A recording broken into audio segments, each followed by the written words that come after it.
Hello বন্ধুরা, আজকের এই ভিডিওতে আমরা ক্লাস 5-এর আমাদের পরিবেশ বিষয়ের প্রশ্নপত্র এবং উত্তরগুলো দেখব। এবং আমাদের চ্যানেলে কিন্তু ক্লাস 5-এর আরও একটি প্রশ্নপত্র রয়েছে, তোমরা কিন্তু অবশ্যই ওটাও দেখে নেবে। কারণ তোমাদের কোনটা পরীক্ষায় পড়বে সেটা সেই হিসেবে কিন্তু তোমাদের কিন্তু দুটাই দেখা উচিত। ঠিক আছে, দেখো কি বলেছে এখানে। নিরবিচ্ছিন্ন সামগ্রিক মূল্যায়ন 2026 দ্বিতীয় পর্যায়ক্রমিক পরীক্ষা শ্রেণী পঞ্চম অর্থাৎ ক্লাস 5-এর কথা বলা হয়েছে। বিষয় পরিবেশ। তোমাদের সময় দেওয়া হবে 1 ঘন্টা এবং তোমাদের পরীক্ষা হবে 30-এর মধ্যে। আমি আবারও বলছি, ক্লাস 5-এর কিন্তু আরও একটি পরিবেশের প্রশ্নপত্র আমাদের চ্যানেলে আছে। তোমরা অবশ্যই কিন্তু 2026 সালের সেকেন্ড ইউনিট টেস্টের, ঠিক আছে, ওটা দেখে নেবে। বিদ্যালয়ের নাম এখানে লিখতে হবে, এখানে শিক্ষার্থীর নাম লিখতে হবে, মানে তোমার নিজের নাম। এখানে কিন্তু ক্রমিক সংখ্যা লিখতে হবে, ঠিক আছে। প্রথমে বলেছি সঠিক উত্তরটি বাছাই করে টিক চিহ্ন দাও। এখানে 4 নম্বর আছে। প্রথম প্রশ্ন, মালভূমি অঞ্চলের মাটির রং কেমন? সঠিক উত্তর কিন্তু হবে লাল। মালভূমি অঞ্চলে মাটির রং হচ্ছে লাল।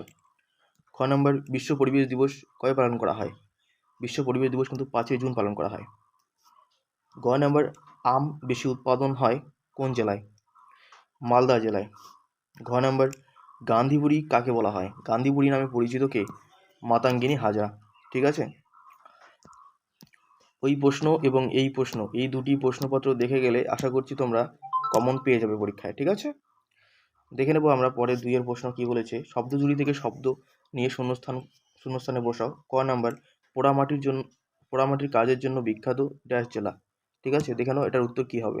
দেখো আমাদের বক্সে কিন্তু উত্তরগুলো লেখা আছে। সঠিক উত্তর হবে কিন্তু বাঁকুড়া জেলা। এখানে আমরা বাঁকুড়া কথাটা দেখে দেখে লিখে দেবো। এই যে বাঁকুড়া লেখা আছে। ক নম্বর, একটি লুপ্তপ্রায় মাছ হলো। লুপ্তপ্রায় মাছ হচ্ছে এখানে শোল মাছ, ঠিক আছে। এই শোল কথাটা কিন্তু এখানে দেখে দেখে আমরা লিখে দেবো। গ নম্বর, সীতাভোগ ও মিহিদানা পাওয়া যায় ড্যাশ জেলায়। এটা হচ্ছে বর্ধমান জেলায় পাওয়া যায়। এখানে বর্ধমান কথাটা এখানে লিখে দেব। ঘ নম্বর, নোনা জলের মাছ হলো ইলিশ। এই যে ইলিশ কথাটা কিন্তু এখানে লিখে দেব, ঠিক আছে। এবার আমরা 3-এর প্রশ্ন দেখব। 3-এর প্রশ্ন বলেছে বাম দিকের সঙ্গে ডান দিক মেলাও। দেখে নেব। দেখো এদিকে কি কি আছে। সতীদাহ প্রথা আছে, বিধবা বিবাহ চালু আছে, মাস্টারদা আছে, নেতাজি আছে, এবং ডান দিকে কিন্তু অনেক অপশন আছে। সঠিক অপশনে কিন্তু আমাদের মিলিয়ে দিতে হবে। সতীদাহ প্রথা যেটা আছে এটা হচ্ছে রাজা রামমোহন রায় হবে, এখানে তোমরা মিলিয়ে দেবে। বিধবা বিবাহ চালু করেন হচ্ছে ঈশ্বরচন্দ্র বিদ্যাসাগর। মাস্টারদা নামে পরিচিত সূর্য সেন। নেতাজি হচ্ছে সুভাষচন্দ্র বসু। এখানে কিন্তু 4 নম্বর ছিল। পরের প্রশ্ন আমরা দেখে নেব। পরের প্রশ্ন বলেছে 4-এর বলেছে এক কথায় উত্তর দাও। বঙ্গভঙ্গ কত সালে হয়? 1905 সালে। 1905 সালে। টয় ট্রেন দেখা যায় কোন জেলায়? দার্জিলিং জেলায়। দার্জিলিং জেলায়। এবার দেখে নেব আমরা গ নম্বর প্রশ্ন কি আছে। ক্লাস 5-এর কিন্তু প্রত্যেকটি বিষয় 2টি করে প্রশ্নপত্র আমাদের চ্যানেলে আপলোড করা আছে। বাংলার 2টো, ইংরেজির 2টো, পরিবেশের 2টো। তোমরা কিন্তু 2টো, যে স্বাস্থ্য শারীরশিক্ষা সেখানকার 2টো, কলা কর্মশিক্ষার 2টো, আমাদের পরিবেশের 2টো প্রশ্নপত্র কিন্তু দেখে যাবে। একটা দেখে গেলে কমন নাও পড়তে পারে, ঠিক আছে। ধান কাটা ও ঝাড়ার আধুনিক যন্ত্রের নাম কি? হারভেস্টার। কি বললাম? Harvester.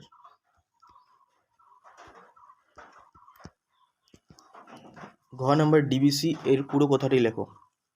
Damodar valley corporation. Damodar valley, এটা কর্পোরেশনটা এদিকে লিখছি, কর্পোরেশন,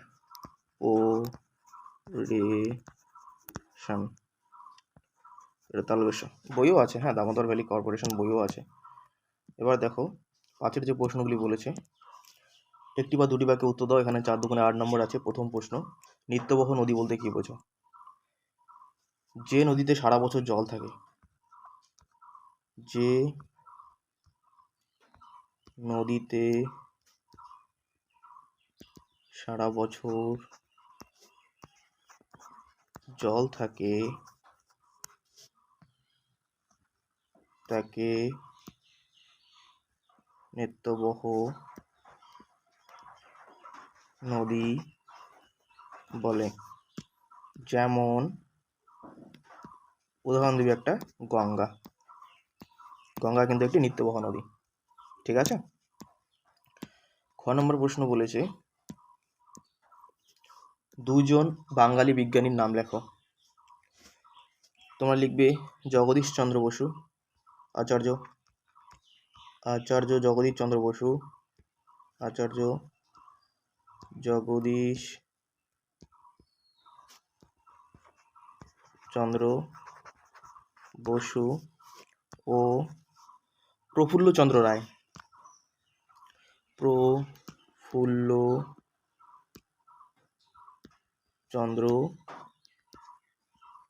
রায়। ঠিক আছে। গ নম্বর প্রশ্ন আমরা দেখব।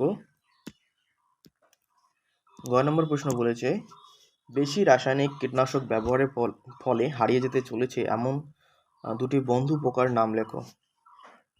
একটা হচ্ছে মৌমাছি, আর একটা হচ্ছে প্রজাপতি। তোমরা কেঁচেও লিখতে পারো। ঠিক আছে। ঘ নম্বর, ভেরিতে চাষ হয় এমন কয়েকটি মাছের নাম লেখো। ভেরিতে কিন্তু চাষ হয়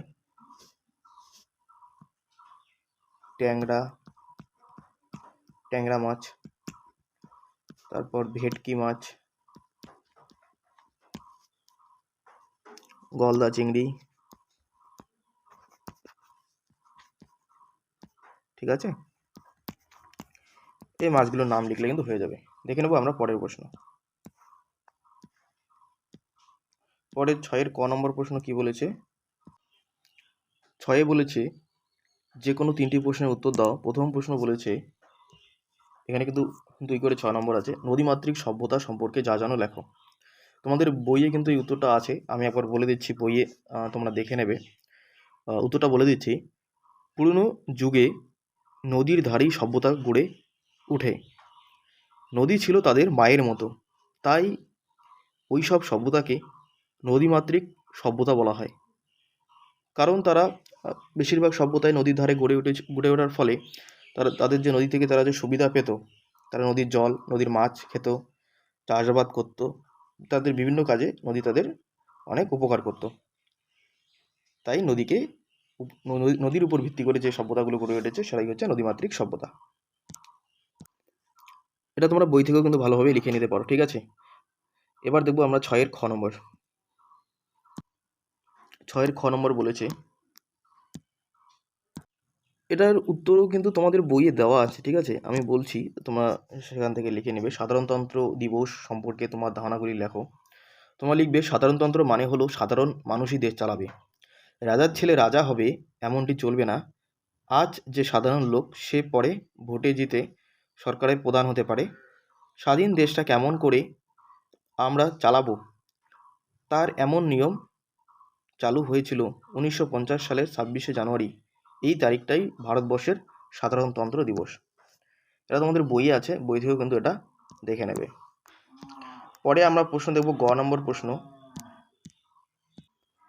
গ নম্বর, সবুজ বিপ্লব সম্পর্কে তুমি যা জানো লেখো।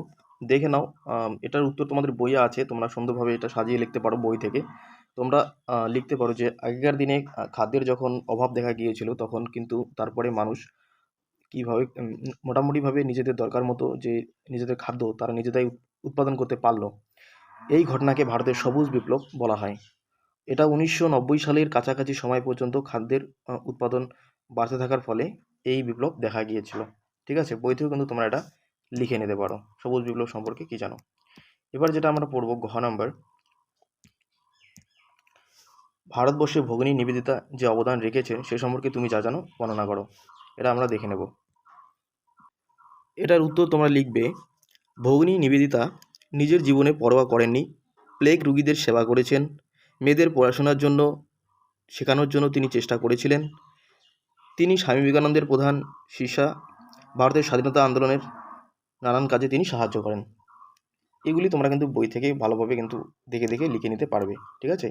তাহলে আমাদের কিন্তু ক্লাস 5-এর আমাদের পরিবেশ বিষয়ের যে প্রশ্ন এবং উত্তরগুলি আমরা দেখলাম, এই বড় বড় প্রশ্নগুলো কিন্তু আমি মুখে মুখে বললাম, তোমাদের যদি সুবিধা মতো হয় সেগুলো লিখে নেবে, আর নাহলে বই থেকে লিখে নেবে, ঠিক আছে? পরবর্তী ভিডিওতে আমরা ক্লাস 5-এর আরও অন্যান্য বিষয়ের যে প্রশ্নপত্র রয়েছে সেগুলি নিয়ে আমরা আলোচনা করব। আজকের ভিডিও এই পর্যন্ত। পরবর্তী ভিডিওতে দেখা হচ্ছে। গুড বাই, ভালো থেকো।